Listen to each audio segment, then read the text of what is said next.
Last year I did monk mode for 6 months, and it was just me and my laptop and my surfboard actually in Sri Lanka. And what happened? So I grew my audience on X from pretty much 0 to 4,000 followers. I launched a personal branding cohort while I was there. I was able to really focus, and I also coached over 15 high ticket clients. So I really got my consultancy business off the ground. And yeah, whether you like it or not, extreme actions get extreme results. Can I move this?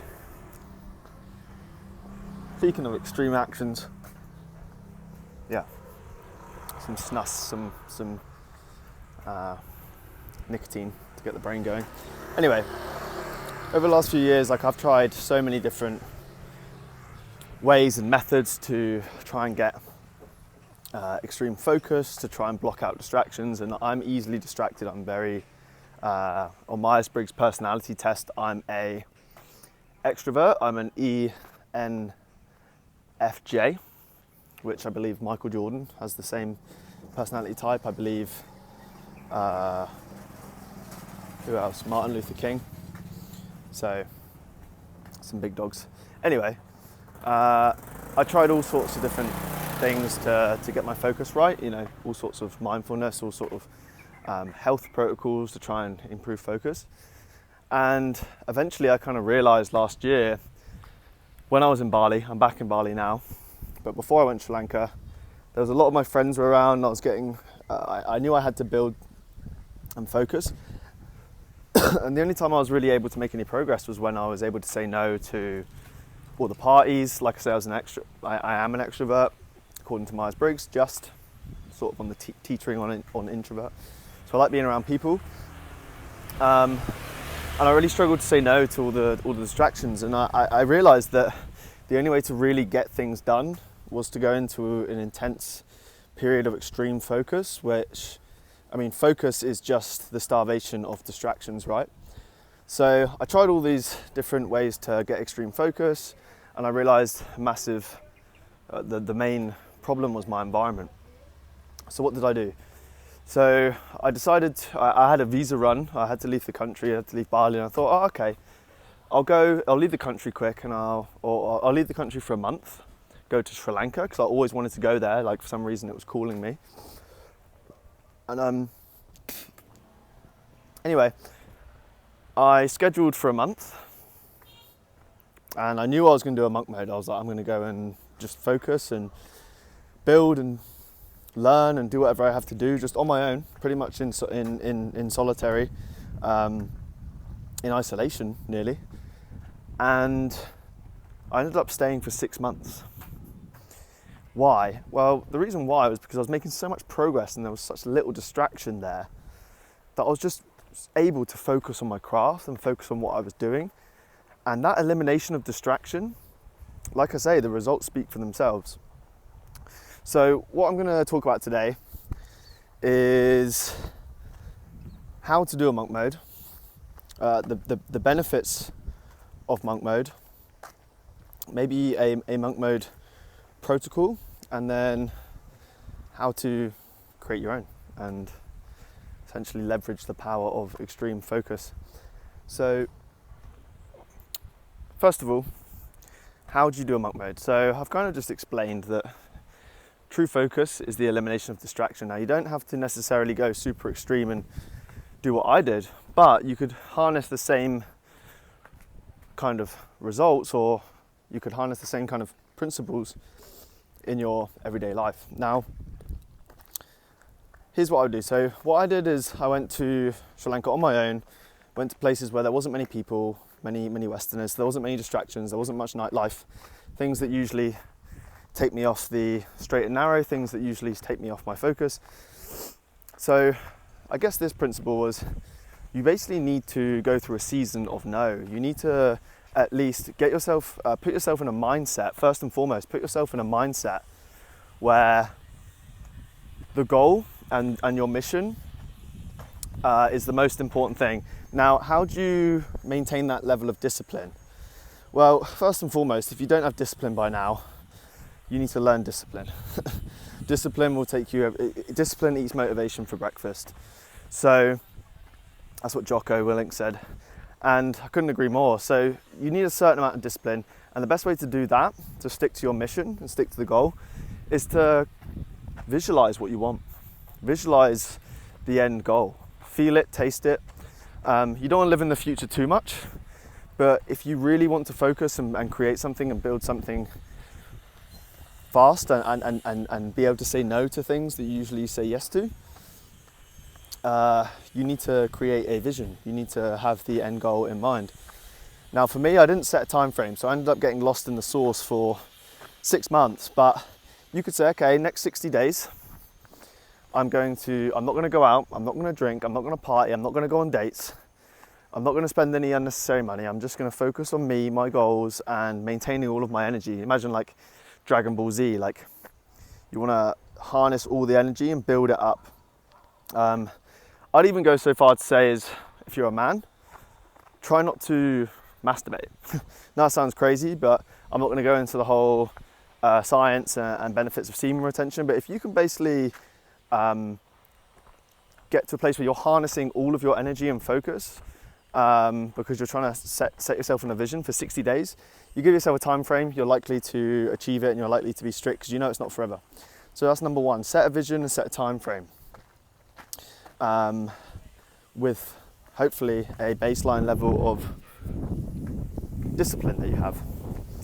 Now, step number two is actually physically changing the environment and eliminating the distractions. So this is what I would do. So for me, I made sure that I was working in environments where I wasn't around people that I wanted to talk with, I wanted to socialize with.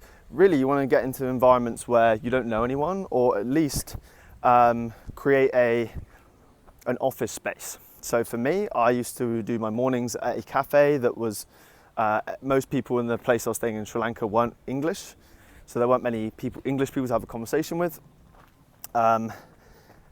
So yeah, make sure there's no English speaking people around that you can chat to.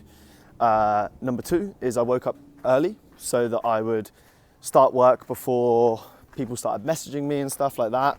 Although I'll talk about messaging and communication in just a moment.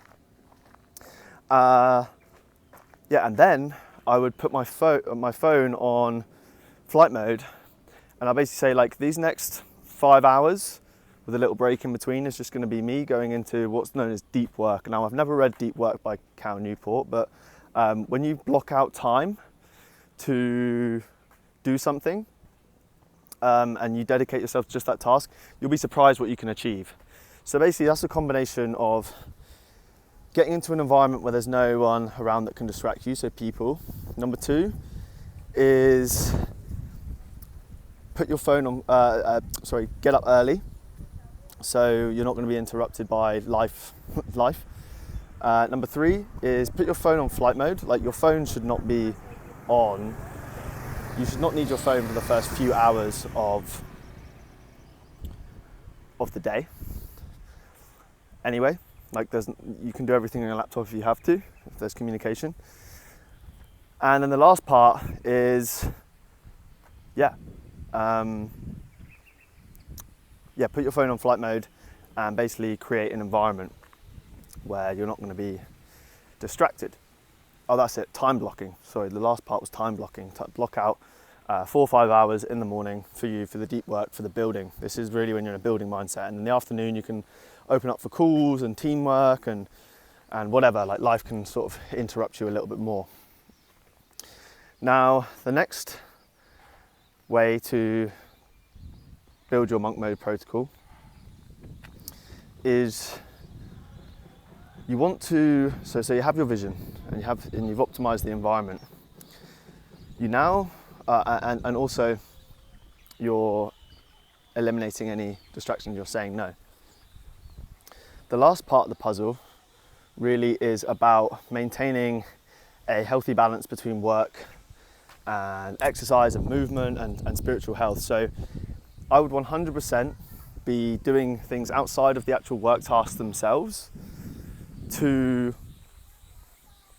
actually optimize your mental capacity. So for me, there was a point where maybe a month where I was about to launch my cohort where I didn't sleep so much, but in general, for the most part, you want to be getting at least 8 hours sleep. You want to be like really rigid with that. You want to be blocking out time to learn.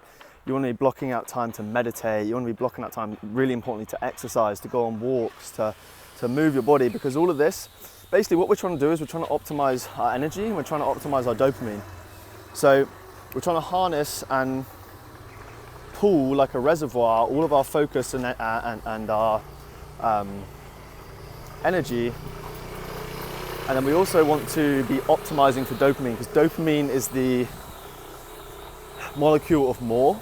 And if we're optimizing our dopamine, we're going to want to do more. We're going to be more motivated. And there's ways you can do this, like going on a walk. Like I was saying, if you block out that time in the morning to do your deep work or whatever you call it, maybe do like a 90-minute bout or 2 hours and then go for a half an hour walk, or go to the gym then. Although I like to go to the gym after I've done my work for the day. I'm going to turn around here. Make sure that you're moving, make sure you're getting sunlight. Make sure you've got like some kind of meditation or prayer or spiritual practice so that you maintain a healthy mind through the whole thing, because if you're on your own and you're on the task, you need all the spiritual nourishment you can get. So certainly be integrating some kind of spiritual practice into your monk mode protocol. It'll be really hard to do it without it. And what you're doing, and I'll make sure you're eating right, eating well, maybe even fasting in the morning for extra focus. What you want to be doing is just optimizing those your dopamine and optimizing your energy. That is absolutely, like, seriously crucial. And we've spoken about basically eliminating the distractions and being in a headspace where you basically have to say no to things. So yeah, from the top, we've got discipline, which is kind of like a precursor to the whole thing. You need to have a baseline level of discipline. Be willing to say no to things. Secondly is the environment. Make sure that you get yourself into an environment where there's no one around that's going to distract you. Then we have our 4-part way for optimizing our environment, which is no English speakers around, ideally. Wake up early so that you get ahead of the day.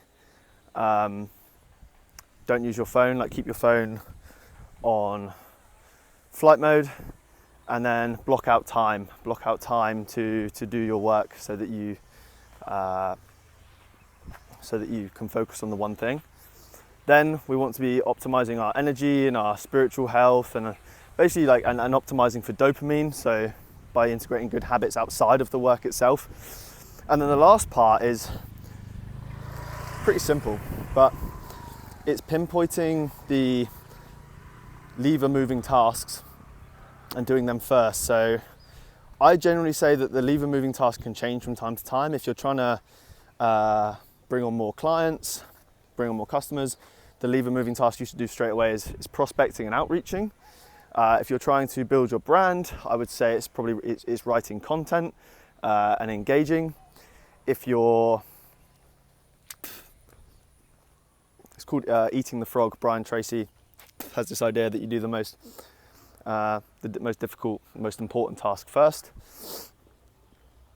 and then basically being like, what's the current project and what's the most important thing on the project, and doing that first, because that's going to alleviate a lot of stress for the afternoon. And then outside of all this, remember, you've got that discipline, you're saying no to things, like you're not going out on dates, you're not drinking, you're not going to parties, you're really just focusing all of your energy on what you're doing. So that's how you build a monk mode protocol. The benefits of monk mode protocol I've already alluded to at the beginning of the video, but this will be stuff like increased focus, increased results, like getting a lot more results, a lot more progress in less time, making time work for you. I heard Iman Gadzhi say something, he used the term bending time. So if you can focus deep. And I don't know if you've ever been in a truly focused flow state where you're writing or you're doing a task and you lose yourself in it so much that like time starts to slow down and you get so much more done in that time because you're just in a state of complete and utter focus. So that is another thing, is like accessing the flow state. And when you're at peak flow, that's when you can literally achieve the impossible. Steven Kotler has a book called Art of the Impossible. It's basically like how do professional sports people, how do engineers, how does someone like Elon Musk, how is he able to build things so fast and so successfully? Is because they reach that flow state. It's where the challenge and the skill level meet like an optimal point, where the challenge is high enough that it's stimulating and it's got a level of difficulty, but your skill level is there to match it. So it might feel like occasionally like you're learning while you're doing. Like that's pretty much where flow is, and time slows down, and all of your I stole it from Stealing Fire. There's a book called Stealing Fire by Steven Kotler and Jamie Wheal, where I talk about Navy SEALs and peak performers, peak athletes, CEOs, how they basically hack your neurochemistry when you're in a flow state to basically have all 7 neurochemicals, pleasure chemicals kicking off at once. I believe they're dopamine, serotonin, like we said, we want to be optimizing dopamine, serotonin, norepinephrine, which is like intense focus. There's 4 more, which I can't actually remember right now, but basically the seven neurochemicals are all firing at once, which makes for a cocktail of extreme productivity. Another benefit is increasing your discipline. Like if you're able to say no to things, like what you're doing is you're becoming a man or a person that can be trusted. Like if you're able to say no to things, like if you can say no for 60 days, imagine the amount of things you can say no to in your life which are no good for you or which are not contributing to your goals, right? So it's important to train that discipline muscle. And then the last benefit, although there's probably so many more, is when you've done your protocol, like you can look back and go, wow, like look how much I achieved. It's stacking proof to yourself that you can go into a mode of extreme focus and get way more done than you ever thought. So this is why these are some of the benefits of monk mode. And the benefits of those benefits is increased revenue for your business, increased growth, personal growth, spiritual growth, confidence, discipline, like basically becoming a better man, a better human, a better woman, whatever. Like people that are able to, the most disciplined people are the people that usually are the leaders, right? Because they can be trusted. So you become a leader in the process. You trust yourself more. So how can you go and build your own monk mode protocol? Now, like I said, mine was pretty extreme. 6 months in Sri Lanka, no English speakers around, meant to do it for 30 days, ended up doing it for 6 months, or intensely did it for 4. So how can you build yours? Well, number one, we've pretty much talked about it a little bit in this video, but number one, find yourself an office environment. Get up early. Use tools on your phone like flight mode. Use do not disturb.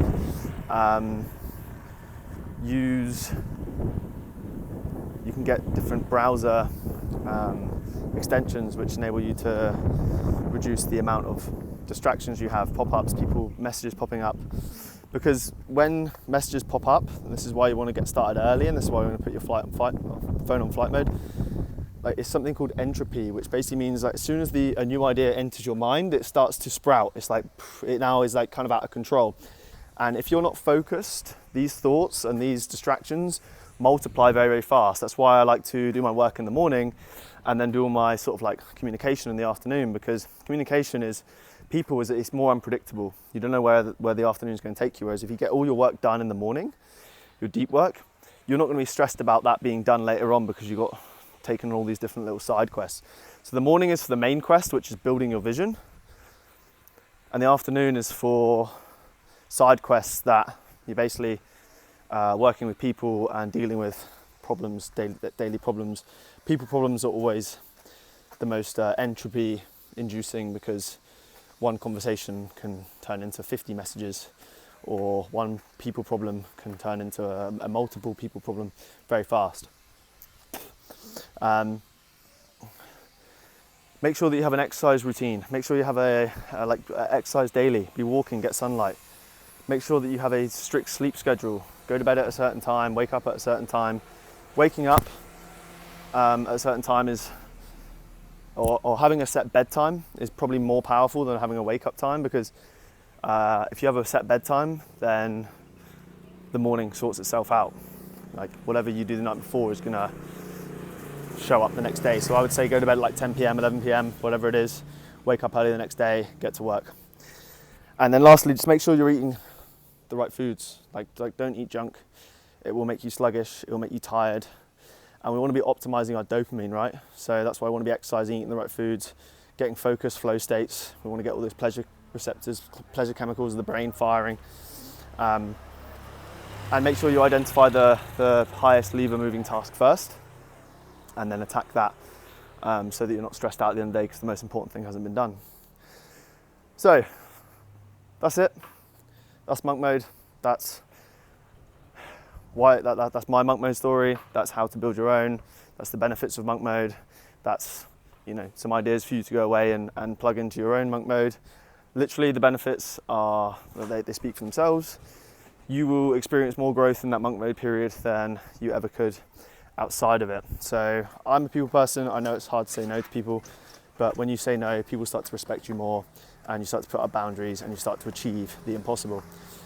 So if this was valuable to you, I'm currently doing a 31-day YouTube challenge where I'm uploading one video a day, sharing ideas, stories, how-tos, like guides on how to grow your personal brand, increase your sales. If you are looking to grow your personal brand and create more inbound leads, tell your story, become a person of influence while